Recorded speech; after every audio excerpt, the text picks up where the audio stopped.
मित्रों नमस्कार। दृष्टिकोण के प्लेटफॉर्म पर आपका स्वागत है। आइए मित्रों, हमारा सामाजिक धार्मिक सुधार आंदोलन के बारे में आज हमारा दूसरा लेक्चर ये होगा और हम लोग आज जानेंगे आर्य समाज और रामकृष्ण मिशन। जैसे इसके पहले हम लोग ये जाने कि राजा राम मोहन राय जो सामाजिक धार्मिक सुधार आंदोलन के अग्रदूत, इनके बारे में हमने जाना। आज का जो हमारा टॉपिक है सामाजिक धार्मिक सुधार आंदोलन का आर्य समाज और रामकृष्ण मिशन, और साथ ही साथ कुछ अन्य आंदोलनों को देखा जाएगा। तो चलिए आज हम देखते हैं आर्य समाज। आर्य समाज, जैसे हमने बताया था कि सामाजिक और धार्मिक सुधार आंदोलन का ये दूसरा चरण किससे शुरू होता है? स्वामी दयानंद सरस्वती से शुरू होता है। और ये जो चरण है, दूसरा चरण आपका, इस दूसरे चरण में भारतीय सभ्यता और संस्कृति को श्रेष्ठता यानी श्रेष्ठ साबित करने का के लिए संघर्ष किया जाता है या श्रेष्ठ साबित करने का प्रयास किया जाता है। तो आइए हम देखते हैं आर्य समाज। और आर्य समाज के साथ साथ ये जो आर्य समाज है आपका, ये आर्य समाज आपका मुंबई महाराष्ट्र में आपका क्या होता है, स्थापित होता है। तो सबसे पहले हम महाराष्ट्र के कुछ आंदोलनों के बारे में देखते हैं, फिर उसके बाद आर्य समाज के बारे में। तो चलिए, अगर हम आर्य समाज की बात करते हैं तो आर्य समाज के संस्थापक कौन, इनको पहले जानेंगे कि आर्य समाज की स्थापना या संस्थापक आपके कौन हैं। तो आर्य समाज जो आपका है, आर्य समाज के संस्थापक, तो सबसे पहले हम यहीं से शुरू करते हैं कि आर्य समाज के संस्थापक कौन हैं। तो आर्य समाज के जो संस्थापक हैं स्वामी दयानंद सरस्वती हैं। आर्य समाज के संस्थापक कौन हैं? आर्य समाज के संस्थापक स्वामी दयानंद सरस्वती। स्वामी दयानंद सरस्वती। तो स्वामी दयानंद सरस्वती ये आर्य समाज के क्या हैं? संस्थापक हैं। अब स्वामी दयानंद सरस्वती का एक हम जीवन परिचय थोड़ा सा देखते हैं कि इनका जन्म आपका कहाँ पर हुआ। इनका जन्म आपका हुआ मोरवी, गुजरात में। मोरवी आपका कहाँ पर है? मोरवी आपका है गुजरात में। मोरवी गुजरात में 1824 ईस्वी में 1824 ईस्वी में इनका क्या हुआ? जन्म हुआ। ये हो गया आपका। अब इनके बचपन का नाम, बचपन में इन्हें जो है बचपन में मूल शंकर नाम से इन्हें जाना गया। बचपन में इन्हें क्या कहा गया? मूल शंकर नाम से जाना गया। या बचपन का नाम मूल शंकर था, या बचपन में मूल शंकर नाम से जाने गए। और स्वामी एक पूर्णानंद थे। स्वामी कौन? स्वामी पूर्णानंद ने इनका नाम, स्वामी पूर्णानंद ने इनका नाम दयानंद सरस्वती रखा। पूर्णानंद ने नाम क्या रख दिया? नाम दयानंद सरस्वती रख दिए। यहाँ तक ये हो गया। दयानंद आपके क्या हो गए? सरस्वती हो गए। सरस्वती किसके द्वारा स्वामी दयानंद सरस्वती नाम रखा गया? पूर्णानंद ने दयानंद सरस्वती नाम रख दिया। ये हो गए आपके भाई। आगे हम देखते हैं कि इनके गुरु आपके कौन थे। तो गुरु की अगर बात किया जाए तो स्वामी दयानंद सरस्वती के गुरु बिरजानंद सरस्वती थे। बिरजानंद सरस्वती ये इनके क्या थे? गुरु थे। तो स्वामी दयानंद के गुरु आपके क्या हो गए? स्वामी दयानंद के गुरु आपके बिरजानंद सरस्वती हो गए। आइए देखते हैं अब इनका। अब इन्होंने जो आर्य समाज की स्थापना किया, आर्य समाज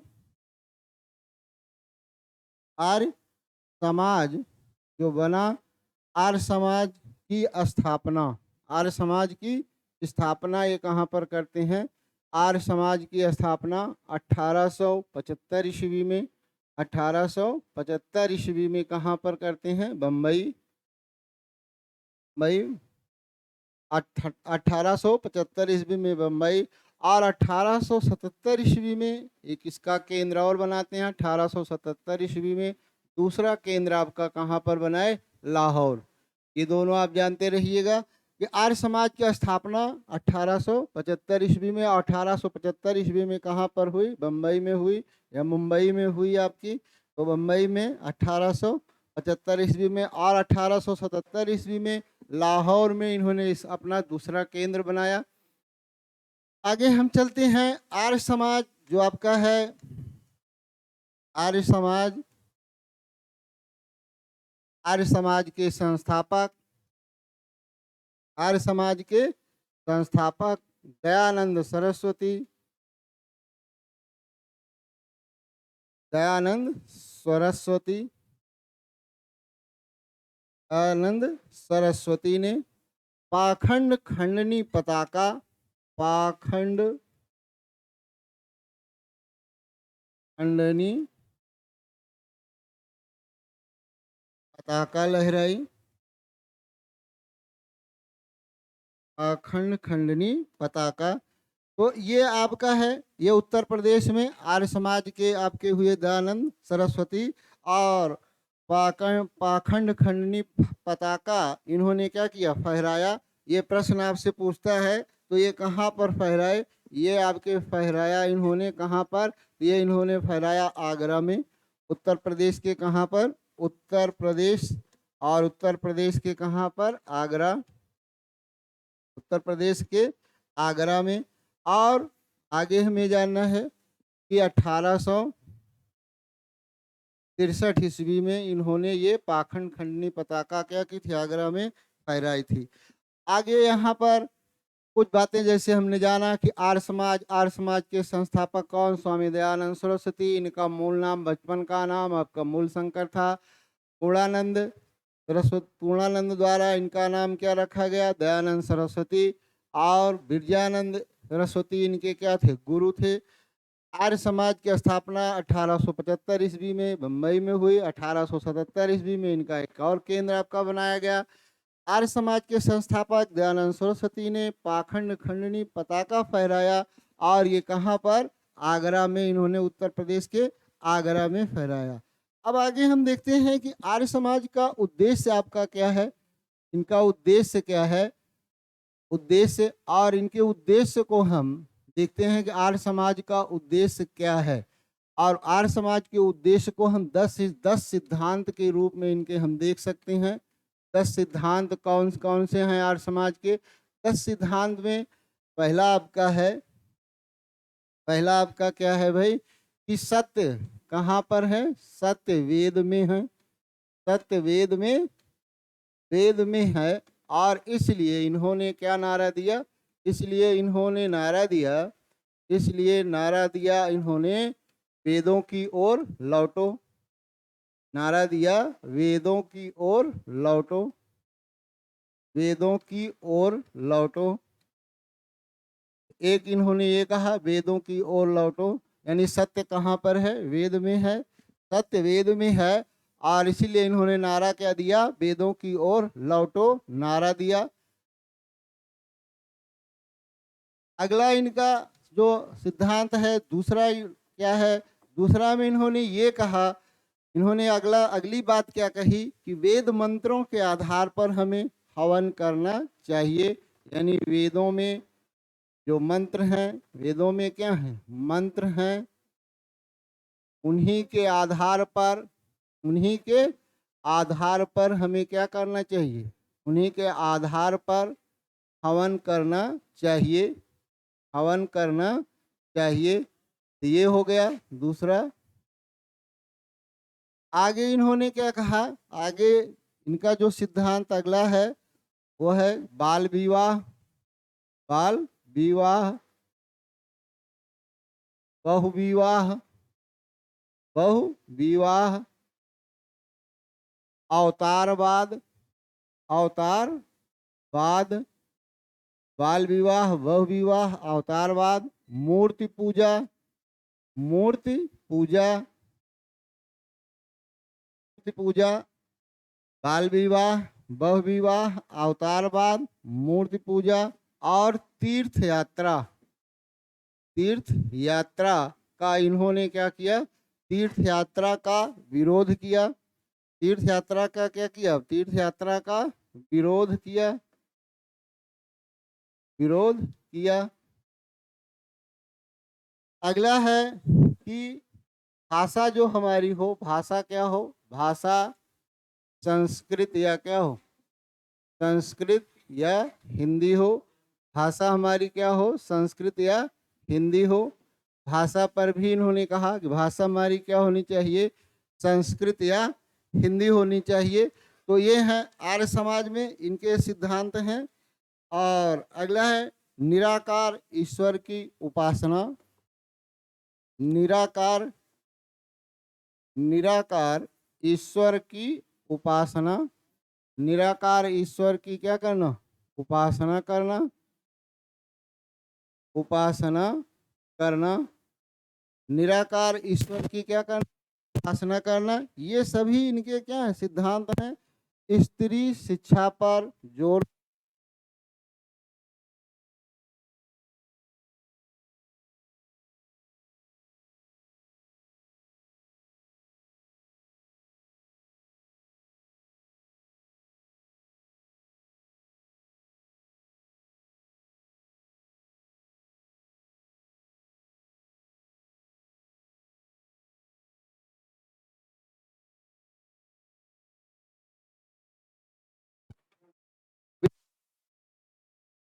विशेष परिस्थितियों में विधवाओं का विवाह करना। विधवाओं का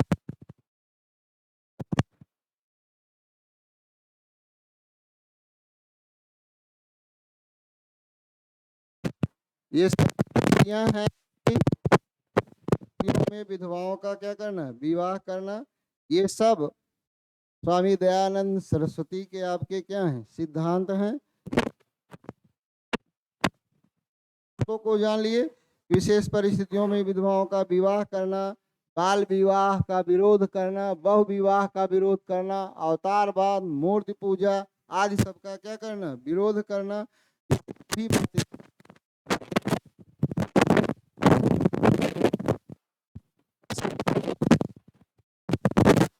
ये सभी बातें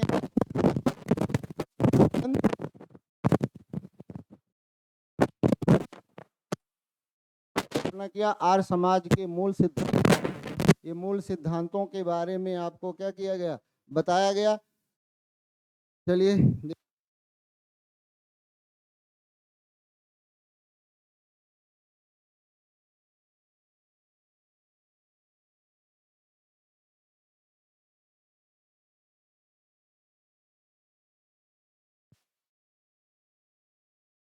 आइए देखते हैं।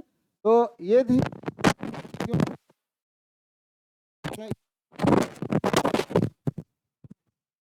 आइए मित्रों, अब हम आगे बढ़ते हैं।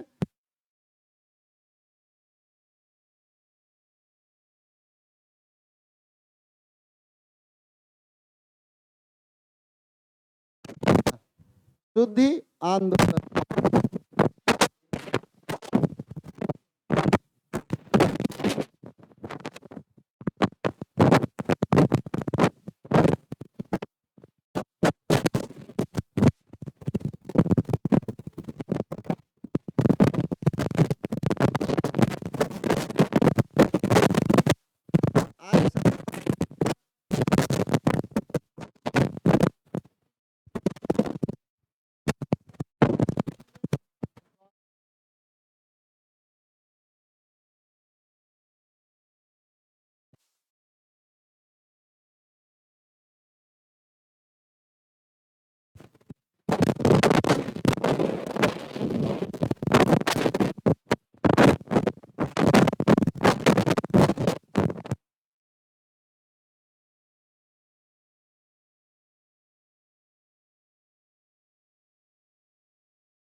चलिए देखते हैं। स्वामी दयानंद सरस्वती, स्वामी दयानंद सरस्वती ने शुद्धि आंदोलन, स्वामी दयानंद सरस्वती ने क्या चलाया? शुद्धि आंदोलन चलाया। एक पॉइंट बहुत महत्वपूर्ण है, ये भी आपसे पूछा जाता है कि किसने शुद्धि आंदोलन चलाया था? तो स्वामी दयानंद सरस्वती ने क्या चलाया? शुद्धि आंदोलन चलाया था। आगे हम देखते हैं इसी प्रकार से, आगे हम देखते हैं कि इनका अगला काम क्या है। स्वामी दयानंद सरस्वती को ने हिंदी को राष्ट्रभाषा के रूप में, राष्ट्रभाषा के रूप में क्या किया? राष्ट्रभाषा के रूप में स्वीकार किया, स्वीकार किया। स्वदेशी का प्रचार किया। ये सभी प्रश्न आपसे पूछे जाते हैं। स्वदेशी, स्वराज, स्वराज शब्द आपका, स्वराज शब्द प्रयोग किए, स्वराज शब्द क्या किए? प्रयोग किए। ये आपका है स्वामी दयानंद सरस्वती। अब आगे यहाँ पर अगला जो आपका है, आगे हम ये देखते हैं कि दयानंद सरस्वती ने, दयानंद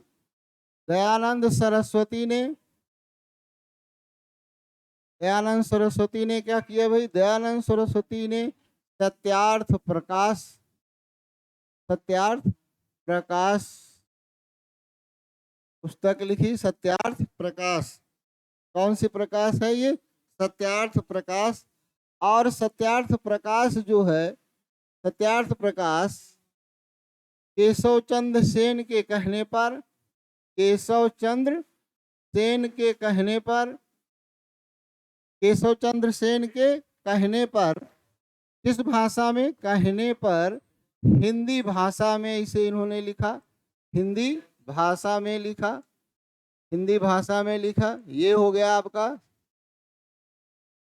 इसी प्रकार से स्वामी दयानंद सरस्वती ब्रह्म समाज को अंग्रेजों ने समर्थन तो दिया, लेकिन बाद में वेलेंटाइन चिरोल ने, वेलेंटाइन चिरोल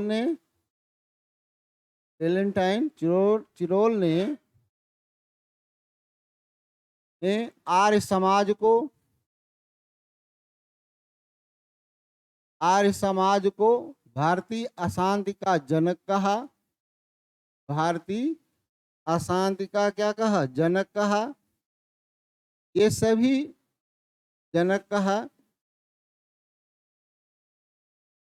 है वेलेंटाइन चिरोल हैं। प्रारंभ में जैसे समर्थन किया गया, लेकिन नॉर्थब्रुक द्वारा गुणगान करने के लिए, ब्रिटिश सम्राट का गुणगान करने के लिए कहा गया और इन्होंने क्या किया? इनकार किया। तो वेलेंटाइन चिरोल ने आर्य समाज को भारतीय अशांत का क्या कहा? जनक कहा। ये सभी आपके हैं किनके? दयानंद सरस्वती। दयानंद सरस्वती में जो महत्वपूर्ण तत्व, जैसे शुद्धि आंदोलन, कई बार आपसे एग्जाम में पूछा गया है। इसी प्रकार से वेदों की ओर लौटो, नारा भी किसका है? दयानंद सरस्वती का है। आगे हम देखते हैं वेद भाष अवेद भाष भूमिका, वेद भाष और वेद भाष भूमिका, वेदभास और वेदभास भूमिका नामक पुस्तकें भी इन्होंने लिखी।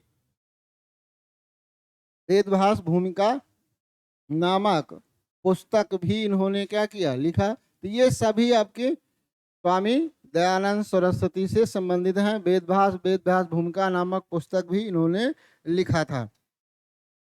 आगे हम चलते हैं। 1883 ईस्वी की बात है।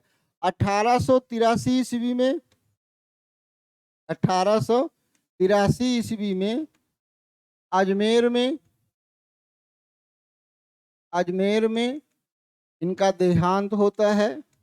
इनका देहांत होता है। और देहांत हो जाने के बाद आर्य समाज दो भागों में बढ़ता है। किसको लेकर? शिक्षा को लेकर, कि शिक्षा का माध्यम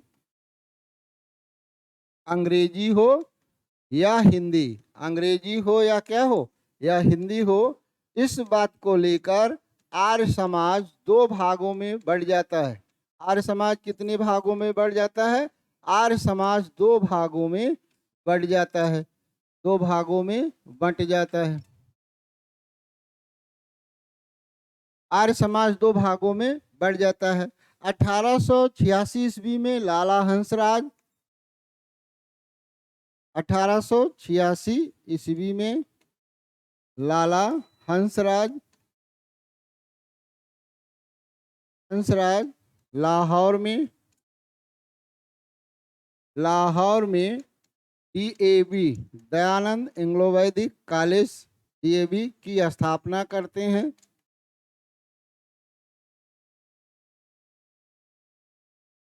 जो आधुनिक शिक्षा के पक्षधर थे। और 1902 में 1902 ईस्वी में श्रद्धानंद, 1902 ईस्वी में आपके स्वामी श्रद्धानंद, और स्वामी श्रद्धानंद क्या करते हैं? गुरुकुल कांगड़ी, गुरुकुल कांगड़ी की क्या करते हैं? स्थापना, गुरुकुल कांगड़ी की स्थापना करते हैं। ये हो गया आपका। और ये आपके भारतीय परंपरा के अनुसार परंपरागत शिक्षा के क्या थे? समर्थक थे। तो इस प्रकार से स्वामी दयानंद सरस्वती के बाद आर्य समाज क्या होता है? दो भागों में बढ़ जाता है। और इनको आपको बताया गया। स्वामी दयानंद सरस्वती को स्वामी दयानंद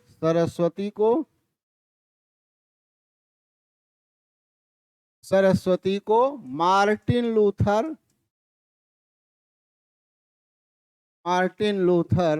कहा जाता है। ये आपका हो गया महत्वपूर्ण इनके तथ्य हैं। स्वामी दयानंद सरस्वती आर्य समाज। और इस समाज द्वारा, स्वामी दयानंद सरस्वती द्वारा भारत की संस्कृति को श्रेष्ठता प्रदान करने का प्रयास, और उसी का प्रयास वेदों की ओर लौटो, सत्य कहाँ है? वेद में है, वेदों की ओर लौटो का नारा दिए। और जो अन्य धर्म यानी जो सनातन धर्म छोड़कर गए थे उनके लिए शुद्धि आंदोलन भी इन्होंने चलाया। गो रक्षा समिति का इन्होंने क्या किया? गठन किया। गो रक्षा समिति का भी इन्होंने क्या किया था? गो रक्षा समिति का गठन किया। ये हो गया आपका स्वामी दयानंद सरस्वती का। आगे हम देखते हैं, ये मुंबई महाराष्ट्र की बात है। और महाराष्ट्र में अन्य सुधार आंदोलन भी आपके शुरू हुए थे। तो महाराष्ट्र में सुधार आंदोलन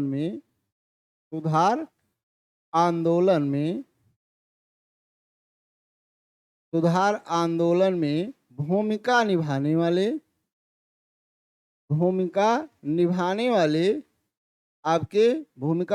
वाले विष्णु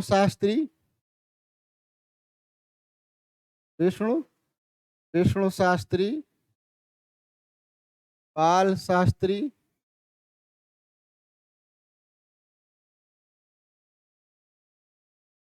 कृष्ण चिपळूणकर,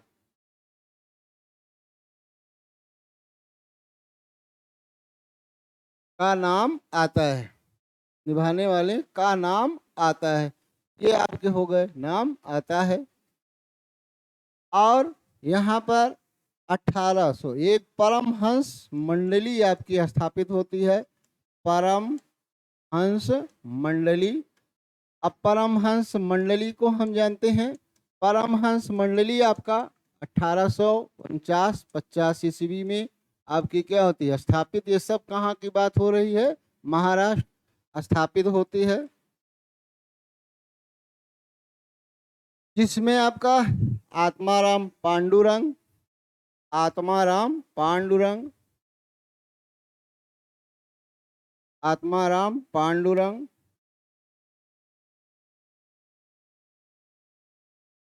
आत्माराम कौन होते हैं?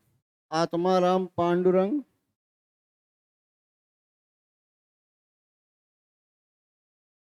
पांडुरंग, दादोबा पांडुरंग, दादोबा पांडुरंग, दादोबा पांडुरंग। और आपके होंगे जयकर।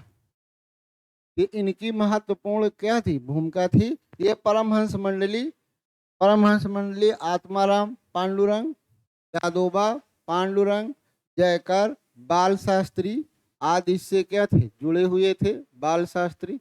ये प्रश्न आपसे अगर पूछा जाए, महाराष्ट्र में धार्मिक सुधार आंदोलन में एक नाम आपका आता है जिन्हें हम क्या कहते हैं, बाल शास्त्री। उसके बाद परमहंस मंडली आपके स्थापित होती है, आत्माराम पांडुरंग, दादोबा पांडुरंग, जयकर और बाल शास्त्री मिलकर क्या करते हैं, एक परमहंस मंडली की क्या करते हैं, स्थापना करते हैं। महाराष्ट्र में नवजागरण, महाराष्ट्र में एक नाम आपका आता है गोपाल हरि देशमुख, गोपाल हरि देशमुख। और गोपाल हरि देशमुख को लोकहितवादी कहा जाता है, लोकहितवादी। कई बार आपसे पूछा गया कि लोकहितवादी नाम से कौन जाने जाते हैं, गोपाल हरि देशमुख महाराष्ट्र में एक नाम जिन्हें हम लोकहितवादी उपनाम से जानते हैं, उपनाम से जानते हैं। तो ये हो गए आपके कौन, लोकहितवादी। और इन्होंने जाति भेद नामक पुस्तक लिखी, जाति भेद नामक इन्होंने क्या लिखा, जाति भेद नामक पुस्तक लिखी। कौन सी पुस्तक लिखी, जाति भेद नामक पुस्तक लिखी।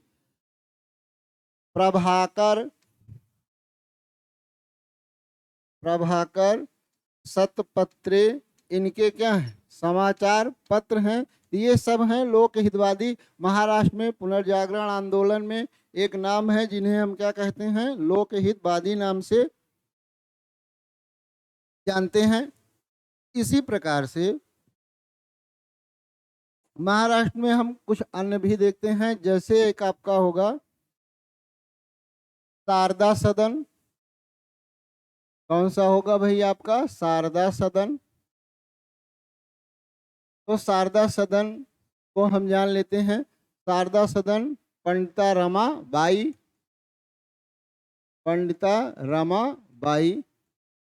शारदा सदन की स्थापना में इनकी क्या होती है, महत्वपूर्ण भूमिका होती है। 1889 ईस्वी यह स्थापित होता है बंबई में। फिर 1890 ईस्वी में पूना केंद्र बनाया जाता है। तो मुंबई से कहाँ केंद्र बन गया, पूना केंद्र बन गया। ये आपका हो गया पंडिता रमाबाई विधवा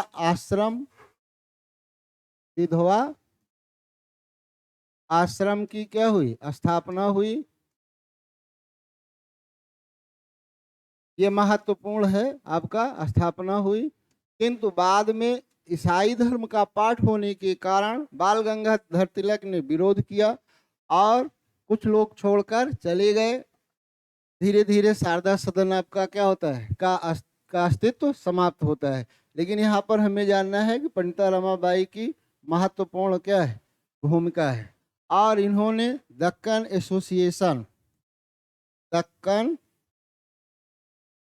एसोसिएशन की क्या की थी, स्थापना। दक्कन एसोसिएशन की क्या किया, स्थापना। 1884 ईस्वी 1884 ईस्वी में दक्कन एसोसिएशन, पंडिता रमाबाई। एक और नाम आपका महाराष्ट्र में धोधव केसे कर्वे, डीके कर्वे हम जिन्हें कहते हैं डीके कर्वे। यानी ये आपके हो जाएंगे धोधव केशव कर्वे। ये आपके हो गए धोधव केशव कर्वे। इन्होंने विधवा आश्रम बनाया, विधवा आश्रम। और सबसे पहले विधवा से इन्होंने क्या किया, सबसे पहले विधवा से विवाह किया, विधवा से विवाह किया, विवाह किया, और विमेंस यूनिवर्सिटी यानी महिला विश्वविद्यालय की इन्होंने क्या किया, स्थापना किया। महिलाओं की शिक्षा के लिए महिला विश्वविद्यालय, महिला विश्वविद्यालय की स्थापना किया। विडो रीमैरिज एसोसिएशन और महिला विश्वविद्यालय, ये आपका किसका है, डी.के. कर्वे यानी धोधो केशव कर्वे। ये थे महाराष्ट्र के कुछ महत्वपूर्ण सामाजिक कार्यकर्ता जिन्होंने महत्वपूर्ण भूमिका सामाजिक धार्मिक आंदोलन में अपनी निभाई थी। आगे हम देखते हैं अगला जो हमारा मिशन होगा, जिन्हें हम कहेंगे रामकृष्ण मिशन की बात करते हैं। रामकृष्ण मिशन की स्थापना की अगर बात किया जाए तो इसकी स्थापना स्वामी विवेकानंद ने की थी। स्वामी विवेकानंद, स्वामी विवेकानंद। अब स्वामी विवेकानंद का एक जीवन परिचय देख ले। जैसे जन्म, इनका जन्म 12 जनवरी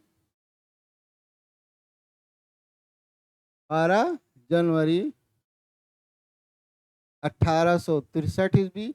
अब कौन हो गए, आगे अब हम देखते हैं स्वामी विवेकानंद। और स्वामी विवेकानंद का जन्म जो आपका है 1863 ईस्वी 12 जनवरी कोलकाता में हुआ।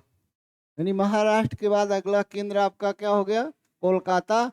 और धार्मिक पुनर्जागरण जो आंदोलन आपका है, पुनर्जागरण आंदोलन के तीसरे चरण में आपके कौन आते हैं, स्वामी विवेकानंद।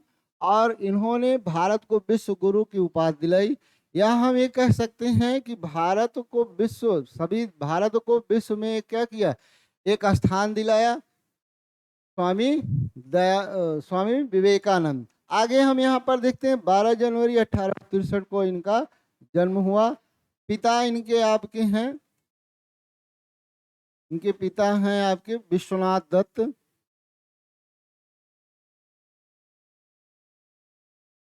माता हैं भुवनेश्वरी देवी, भुवनेश्वरी देवी,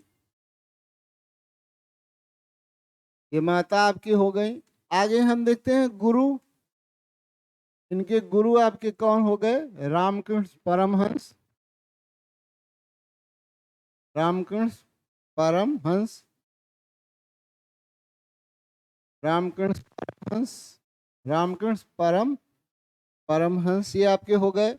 और रामकृष्ण परमहंस गदाधर चट्टोपाध्याय, गदाधर चट्टोपाध्याय इनका नाम,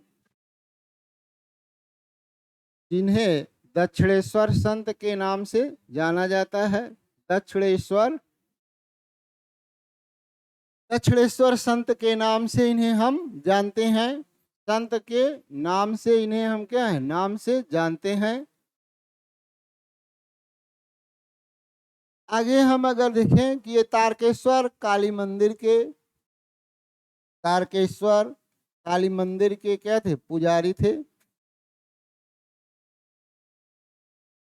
काली मंदिर के पुजारी थे।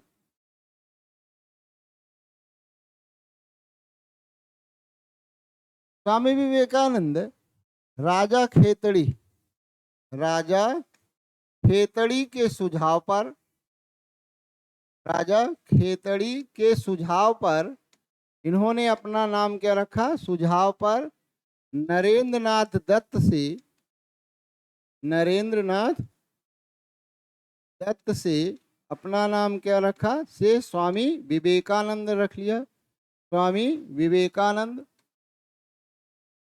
विवेकानंद। और स्वामी विवेकानंद नाम 1893 ईस्वी में, 1893 ईस्वी में शिकागो विश्व धर्म, शिकागो प्रथम विश्व धर्म सम्मेलन में, प्रथम विश्व धर्म सम्मेलन में इन्होंने भाग लिया, सम्मेलन में भाग लिया और इसी अवसर पर ये अपना नाम नरेंद्र नाथ दत्त से स्वामी विवेकानंद रख लिए।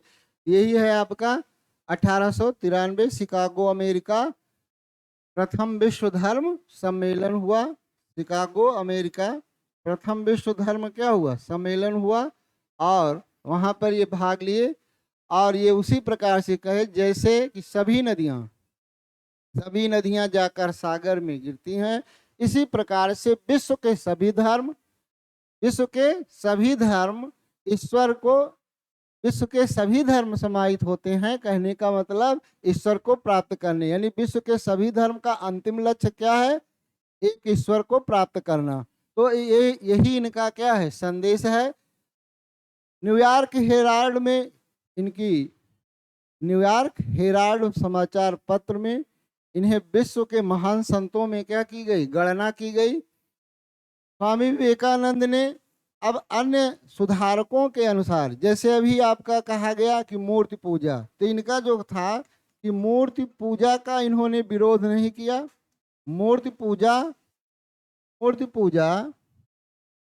और बहुदेववाद का विरोध नहीं किया। यहाँ ध्यान रखना कि मूर्ति पूजा बहुदेववाद का विरोध नहीं किया, इन्होंने नहीं किया। इनका कहना है कि ईश्वर साकार और निराकार दोनों हैं। ईश्वर क्या है, साकार भी हैं और ईश्वर आपके क्या हैं, निराकार हैं। ईश्वर साकार और निराकार दोनों हैं और इन्होंने बहुदेववाद, मूर्ति पूजा आदि का विरोध नहीं किया था। आगे हम बढ़ते हैं। स्वामी विवेकानंद के कुछ 1893 में जब ये प्रथम विश्व धर्म सम्मेलन में अमेरिका जाते हैं, शिकागो अमेरिका, और वहीं पर 1896 ईस्वी में वेदांत सोसाइटी की क्या करते हैं, स्थापना करते हैं। वेदांत सोसाइटी की स्थापना कहाँ पर करते हैं, स्थापना न्यूयॉर्क में करते हैं। न्यूयॉर्क में करते हैं। ये आपसे पूछा गया है कई बार प्रश्न। वेदांत सोसाइटी की स्थापना न्यूयॉर्क में स्वामी विवेकानंद कौन करते हैं, स्वामी विवेकानंद। और 1897 ईस्वी में रामकृष्ण मिशन की स्थापना, रामकृष्ण मिशन की स्थापना कोलकाता वारामहल में करते हैं। वारामहल में करते हैं। और अल्मोड़ा, मायावती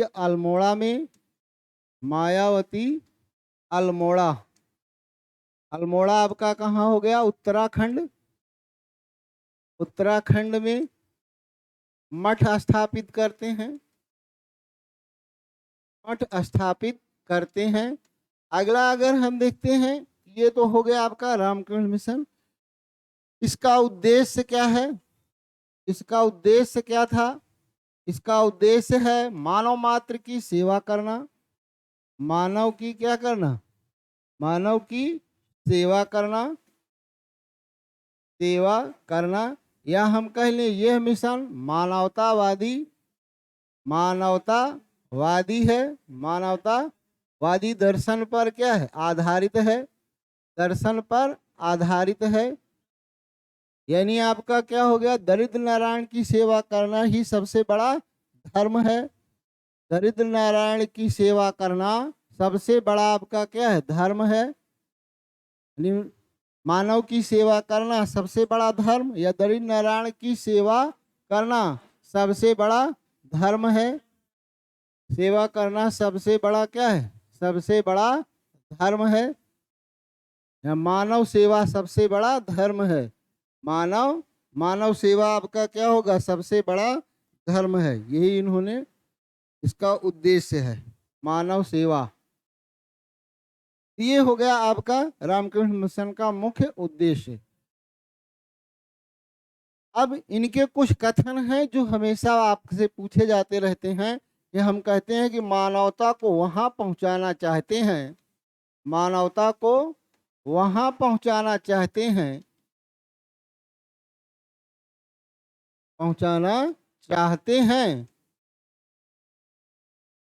जहां जहां न वेद, न वेद, न कुरान और न बाइबिल हो, न बाइबिल। इस सब धर्म पर इन्होंने कहे मानवता को हम उस स्तर तक पहुंचाना चाहते हैं जहां न वेद हो, न कुरान हो और न क्या हो, बाइबिल हो। तो इस प्रकार से न वेद, न कुरान और न बाइबिल, इस प्रकार से इनका मानवता को हम वहां ले जाना चाहते हैं जहां न वेद हो, न कुरान हो, न क्या हो, बाइबिल हो। ये है आपका।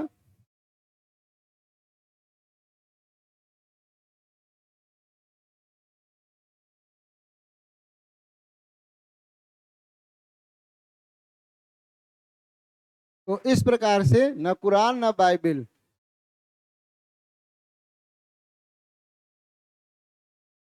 ये हो गया आपका बाइबिल। ये इनका क्या है, उद्देश्य था। अगला है स्त्री पर भी इन्होंने, यानी स्त्रियों को आगे बढ़ाने का इन्होंने क्या किया, प्रयास किया। और इनका एक कथन और भी है कि जैसे ये कहते हैं यदि हम 500 पुरुष को लेकर समाज सुधारने के लिए आगे बढ़ते हैं, लेकिन 50 कर्मशील यदि महिलाएं मिल जाती हैं तो हम कुछ समय में ही क्या कर सकते हैं, सुधार सकते हैं, समाज को क्या कर सकते हैं, सुधार सकते हैं। तो इस प्रकार से इनके कई ऐसे कथन हैं जो आपसे क्या है, पूछे जाते रहते हैं। कहे मैं ऐसे धर्म को नहीं मानता, मैं ऐसे धर्म को, छुआछूत पर इन्होंने प्रहार किया, मैं ऐसे धर्म को नहीं मानता जहां पर ईश्वर हमारे बर्तनों में, खाना बनाने वाले बर्तनों में है, रसोई घर में है, कपड़ों में है कि हमें छुओ मत, नहीं हम क्या हो जाएंगे, अपवित्र हो जाएंगे। यदि ऐसा कई वर्षों तक चलता रहा तो हम सब कहाँ पर होंगे, पागल खाने में होंगे। यानी इस प्रकार का प्रहार किस पर था, छुआछूत पर, भेदभाव पर ये इन्होंने प्रहार किया। महिलाओं पर हमने अभी बताया कि महिलाओं के लिए इन्होंने कहा कि महिलाएं कर्मशील होती हैं, यदि हम महिलाओं को साथ लेकर समाज सुधारने के लिए आगे बढ़ते हैं तो कुछ ही समय में सुधार सकते हैं, किंतु 500 पुरुष अगर होंगे तो हमें कई वर्ष लग जाएंगे। साथ ही इन्होंने एक भविष्यवाणी भी किया था कि आने वाले समय में, आने वाले समय में आपका सर्वहारा वर्ग का क्या होगा, शासन होगा, और जिसकी शुरुआत चीन से होगी। वर्तमान में इसको हम देख सकते हैं। इस प्रकार के सभी कथन आपके किनके हैं, स्वामी विवेकानंद के हैं। तो ये है आपका रामकृष्ण मिशन और स्वामी विवेकानंद की बातें। आगे हम देखते हैं अगला। तो यहाँ तक का आज जो हमारा सफर था कि स्वामी विवेकानंद आर्य समाज से के साथ साथ महाराष्ट्र में कुछ धर्म सुधार जो आंदोलन आपके चलाए गए उनके बारे में आपको बताया गया। तो स्वामी विवेकानंद फिर दूसरे विश्व धर्म सम्मेलन में भी शामिल होते हैं। और दूसरा विश्व धर्म सम्मेलन आपका कहाँ पर हुआ, दूसरा विश्व धर्म सम्मेलन, दूसरा विश्व धर्म सम्मेलन आपका होता है, सम्मेलन ये आपका पेरिस आपका कहाँ पर है, पेरिस आपका है फ्रांस, फ्रांस में। तो पेरिस फ्रांस में दूसरे विश्व धर्म सम्मेलन में भी भाग लेते हैं स्वामी विवेकानंद। ये था स्वामी विवेकानंद के कुछ मूल सिद्धांत। रामकृष्ण मिशन, रामकृष्ण मिशन का उद्देश्य क्या है, रामकृष्ण मिशन का उद्देश्य है कि मानव की सेवा करना, और अपने गुरु से इन्होंने यही ज्ञान प्राप्त किया और उसे आगे बढ़ाने का प्रयास किया। तो आगे हम देखते हैं इसी प्रकार की एक संस्था आपकी और है। कुछ अन्य संस्थाओं के बारे में हम जानते हैं। जैसे एक है आपका थियोसोफिकल सोसाइटी, थियोसोफिकल सोसाइटी। आइए देखते हैं थियोसोफिकल सोसाइटी के बारे में। तो थियोसोफिकल सोसाइटी आपकी कब स्थापित हुई, कहाँ स्थापित हुई? तो स्थापना जो इसकी होती है, स्थापना आपका 1875 ईस्वी, और ये आपका न्यूयॉर्क 1875 ईस्वी में। कहाँ पर? न्यूयॉर्क। न्यूयॉर्क आपका कहाँ? अमेरिका। New York America. आगे हम यहाँ पर देखते हैं, न्यूयॉर्क अमेरिका में इसकी स्थापना हुई। मैडम ब्लावत्स्की, मैडम ब्लावत्स्की वत्स्की और कर्नल अर्काट,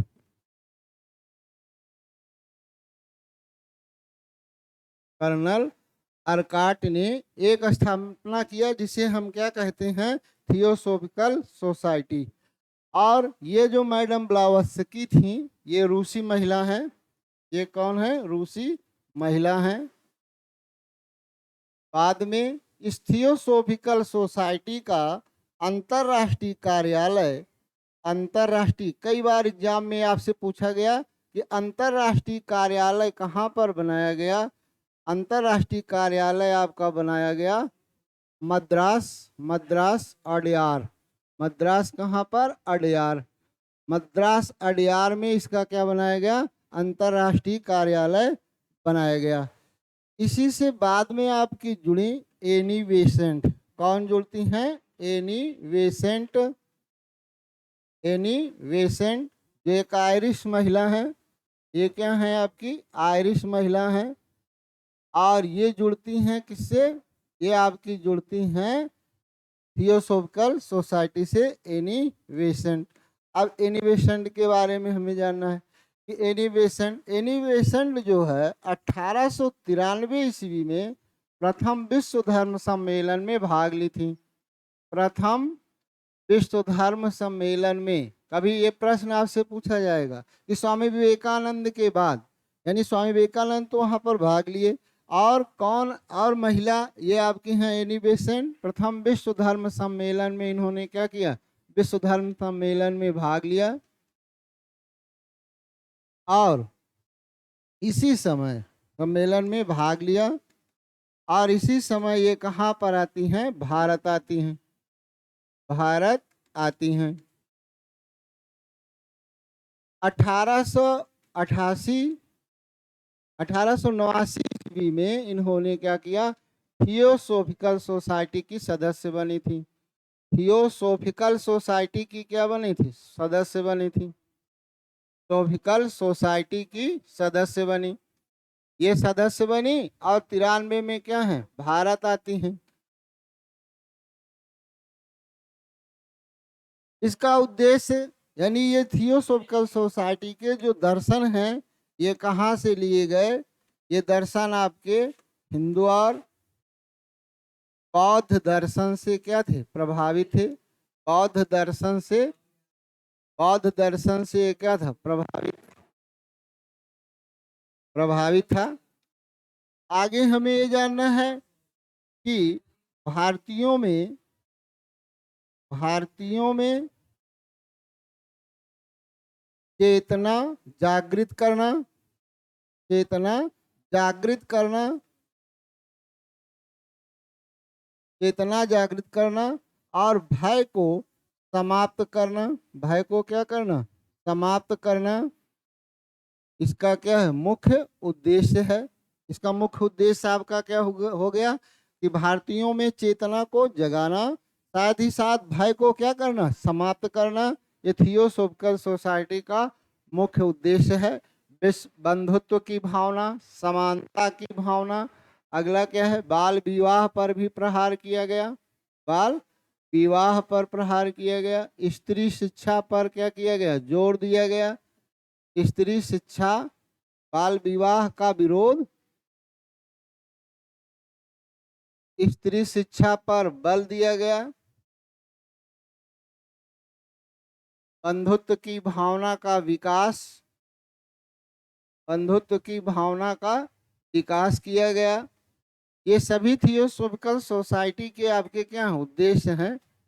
बंधुत्व की भावना का विकास करना, बाल विवाह का विरोध, स्त्री शिक्षा पर बल, ये सभी इसके क्या हैं, मुख्य उद्देश्यों में शामिल हैं। अब यही एनिवेशमेंट आपकी बनारस में बनारस में क्या करती हैं, बनारस में सेंट्रल हिंदू कॉलेज की स्थापना करती हैं। सेंट्रल हिंदू कॉलेज की स्थापना,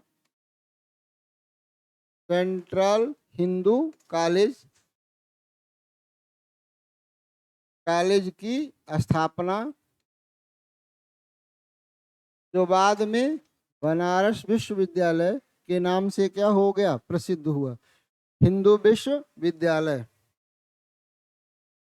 सेंट्रल हिंदू कॉलेज और जो हिंदू विश्वविद्यालय के नाम से क्या हुआ, जाना गया, हिंदू विश्वविद्यालय के नाम से जाना गया। ये हो गया आपका थियोसॉफिकल सोसाइटी, भी यहीं पर हम जान लेते हैं। बंगाल में आइए देख लेते हैं। बंगाल में एक और नाम आपका होता है Henry Vivian Derozio. Henry Vivian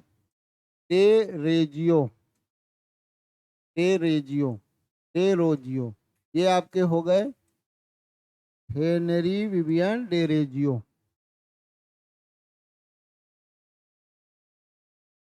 ये आपके, इन्हें जो है बंगाल में नवजागरण का, बंगाल में नवजागरण का अग्रदूत कहा गया, अग्रदूत कहा गया। बंगाल में नवजागरण का अग्रदूत कहा गया। और ये कहा किसने भाई, सुरेंद्र नाथ बनर्जी, सुरेंद्र नाथ बनर्जी। और इन्होंने स्त्री शिक्षा पर विशेष बल दिया। स्त्री शिक्षा, स्त्रियों को आगे बढ़ाने, स्त्री शिक्षा पर इन्होंने क्या किया, बल दिया। ये आप मुख्य रूप से जानते रहिएगा, स्त्री शिक्षा पर इन्होंने क्या किया, बल दिया। ये हैं हेनरी विवियन डेरोजियो, जिन्हें सुरेंद्र नाथ बनर्जी ने बंगाल में नवजागरण का क्या कहा, अग्रदूत कहा। तो हेनरी विवियन डेरोजियो लोकहितवादी, जैसे अभी आपको बताया गया महाराष्ट्र में, इसी प्रकार से बंगाल में आपके हेनरी विवियन डेरोजियो का नाम आता है। ये थे प्रमुख धार्मिक सुधार आंदोलन। आगे हम देखते हैं, अगर बात करते हैं केरल। अब कहाँ देख लेते हैं, केरल। केरल में आपके श्री नारायण गुरु, केरल में आपके कौन होते हैं, श्री नारायण गुरु, श्री नारायण गुरु। ये झावा गुट आपका इनका है, झावा ग्रुप। श्री नारायण गुरु, श्री नारायण गुरु धर्म परिपालन योगम, इन्होंने एक संगठन आपका बनाया, इन्होंने एक संगठन आपका बनाया। और इन्होंने कहा मानव के लिए एक धर्म, मानव के लिए क्या होना चाहिए, एक धर्म। श्री नारायण गुरु का ये क्या था आपका, मानव हेतु एक जात एक धर्म एक ईश्वर। मानव हेतु क्या है, सबसे ज्यादा मानव हेतु एक जाति एक धर्म एक ईश्वर का इन्होंने क्या किया, नारा दिया, एक ईश्वर का नारा। मानव हेतु एक जात एक धर्म एक ईश्वर का इन्होंने क्या किया, नारा दिया, या इसी पर इन्होंने क्या किया, जोर दिया। कौन है, श्री नारायण गुरु, श्री नारायण गुरु। श्री नारायण धर्म परिपालन योगम, श्री नारायण धर्म, श्री नारायण धर्म परिपालन योगम, परिपालन योगम की इन्होंने क्या किया था, की स्थापना किया था। ये हो गए कहां पर, केरल। केरल, चलिए भाई, यहां तक आज हम लोग देख लिए। अब आगे कुछ मुस्लिम सुधार आंदोलन है, कुछ अन्य छोटे छोटे आंदोलन हैं जिनको हम आगे देखेंगे। और यदि आपको समझ में आया हो भाई, निश्चित है कि महत्वपूर्ण तथ्य आपको यहाँ पर बताया गया, आप अपने मित्रों को भी शेयर करिएगा। कल हम फिर इसी समय पर उपस्थित होंगे। नमस्कार।